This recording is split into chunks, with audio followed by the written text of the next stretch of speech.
Hello everyone. So guys, airport authority of India air traffic controller का finally official syllabus आपके सामने out हो चुका है।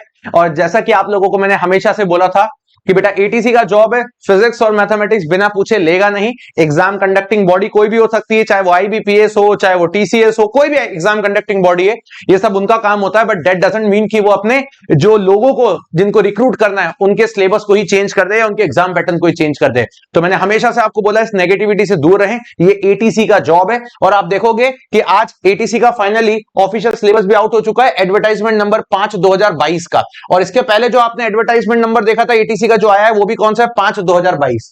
तो ये आपको ऑफिशियल वेबसाइट पे मिल जाएगा। ये एटीसी का रिक्रूटमेंट रिसेंट आया हुआ है 496 वैकेंसी के साथ। एडवर्टाइजमेंट नंबर है 5/2022 और वेबसाइट पे ये नंबर भी आपके पास अवेलेबल है 5/2022। और अगर मैं इसके बारे में बात करूं तो सेम वही पैटर्न रखा गया गाइस। पार्ट ए आपका नॉन टेक होता है जहां पर आप लोगों के लिए इंग्लिश के 20 क्वेश्चंस, जनरल इंटेलिजेंस रीजनिंग के 15 question, general aptitude numerical ability यानी कि क्वांटिटेटिव एप्टीट्यूड के 15 क्वेश्चन और जीके के 10 क्वेश्चन। और गाइस अगर हम बात करें पार्ट बी की तो 60 क्वेश्चन आपके लिए दिए हैं।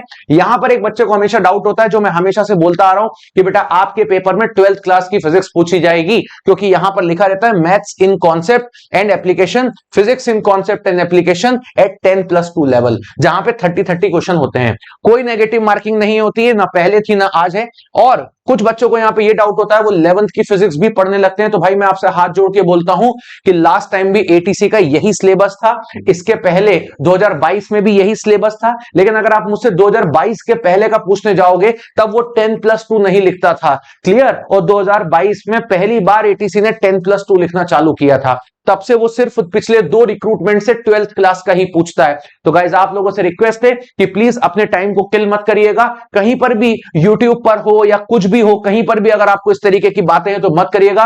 वेल एक्सपीरियंस्ड होकर के ये सब बातें आपके सामने कर रहा हूं। Don't waste your time. Last 2 बार का आप पेपर को फॉलो कर सकते हो, इसके पहले के पेपर को भी आपको फॉलो करने की जरूरत नहीं है। मैंने ऑलरेडी फिजिक्स का पेपर यहां पर 2023 का सॉल्व करवाया हुआ है, 2022 का भी सॉल्व करवाया हुआ है, उसी को फॉलो करो। क्वेश्चन देख के आपको समझ में आ जाएगा 12th क्लास की फिजिक्स ही पूछी जाती है, चाहे एटॉमिक फिजिक्स हो या न्यूक्लियर फिजिक्स, सेमीकंडक्टर इलेक्ट्रॉनिक्स हो या इलेक्ट्रोस्टैटिक्स इलेक्ट्रिसिटी करंट इलेक्ट्रिसिटी का पोर्शन हो, यही आपसे पूछा जाने वाला है, इसके अलावा कुछ नहीं। इसके अलावा गाइस एक बात और बताना चाहूंगा, इन सभी ऑथेंटिसिटी के बाद one of the finest content के साथ आप लोगों को यहां पे बताना चाहूंगा कि अगर आप लोग यहां पर सर्च करते हो एएआई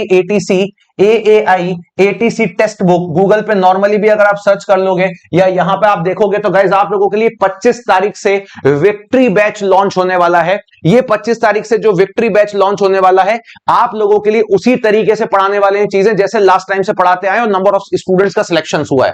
तो यहां पे आप देखोगे एटीसी के अंदर गाइस, तो ये देखिए विक्ट्री बैच है और इस बार का विक्ट्री बैच पूरा लाइव जाने वाला है। लाइव के बाद रिकॉर्डेड फॉर्म में भी अवेलेबल होगा, चाहे फिजिक्स हो, चाहे मैथमेटिक्स हो, चाहे आपका एप्टीट्यूड रीजनिंग इंग्लिश या जीके हो, पूरी की पूरी टीम आपके लिए अवेलेबल है। एग्जाम कंडक्टिंग बॉडी कोई भी हो, इट डजंट मैटर, वो भी हमको 1 तारीख को पता चल जाएगा कि कौन सी एग्जाम कंडक्टिंग बॉडी है, क्योंकि जब हम फॉर्म फिलअप करने जाएंगे तो ऑटोमेटिकली हमको पता चल जाएगा।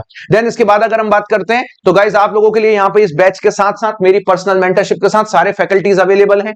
देन अगर मैं बात करूं तो आप देखोगे पिछले 1 दिसंबर से लेकर अभी तक 79,900 यानी कि करीब करीब 80,000 बच्चे अपनी ऑलरेडी तैयारी कर रहे हैं और फॉर्म फिलअप करने वाले बच्चे लाख बच्चा होता है एटीसी के अंदर।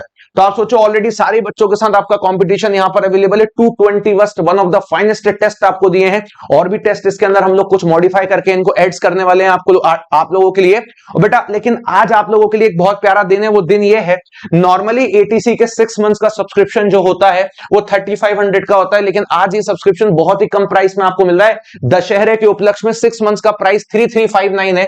लेकिन अगर आप यहां पर टेक्स्ट बुक का एकमात्र यूनिवर्सल कूपन कोड लगाते हो MOHITK, जिसको बोलते हो मोहित के, तो अगर आप लोग यूनिवर्सल कूपन कोड लगा देते हो तो इसका जो प्राइस है वो बेसिकली कितना होता है, तो ये सिर्फ दशहरे के उपलक्ष्य में होने वाला है MOHITK, जिसमें हजारों बच्चों ने जिसको अप्लाई करके मैक्सिमम डिस्काउंट अवेल किया है। तो आप देखोगे सिर्फ 3119 है। अगर आपको लगता है कि आपके पास थोड़ा मनी का इशू आ रहा है प्राइस का, तो आप 3 मंथ्स के लिए भी जा सकते हो, है ना। वो इट इज योर कॉस्ट, ये आपकी किस्मत पे। वैसे तो मुझे भी लगता है कि मैं आपकी किस्मत के साथ जाऊंगा कि पेपर हो ही जाएगा, मोस्ट प्रोबेबली जनवरी में पेपर होने वाला है, राइट। लेकिन फिर भी अगर किसी कारण से अगर पेपर एक्सटेंड भी हो जाता है तो कोई बात नहीं, आप जनवरी के बाद अपने सब्सक्रिप्शन को एक्सटेंड भी कर सकते हो, आप इसके थ्रू भी जा सकते हो, आप ईएमआई के थ्रू भी जा सकते हो, बट मोहित के आप अप्लाई कर दीजिएगा ताकि आपको मैक्सिमम डिस्काउंट मिल जाए। और मेरी तरफ से मैं आपको ये बोलूंगा, go for it in one shot और अपनी तैयारी को यार आप करना स्टार्ट कर दो, सारी चीजें आपके साथ हैं। सच्चाई ये है एटीसी के रिक्रूटमेंट में कि जैसा पहले होता आ रहा है वैसा ही अभी होता आ रहा है भाई। रिक्रूटमेंट आता है, उसके तुरंत बाद नेक्स्ट मंथ से उसका एग्जाम फॉर्म फिलअप होने लगता है, देन रिक्रूटमेंट आने के बाद 10-11 दिन बाद सिलेबस आ जाता है, वो भी आ जा चुका है हमारे पास, सब कुछ वही चल रहा है। और यही चीजें चलती रही तो पेपर भी वैसा ही आने वाला है, तैयारी भी हम वैसे ही करेंगे और पेपर आपका जनवरी में हो जाएगा, ये भी तय है। ठीक है, चलिए तो इसी तरीके से मिलते रहते हैं। So thank you very much, bye bye, take care and love you everybody guys.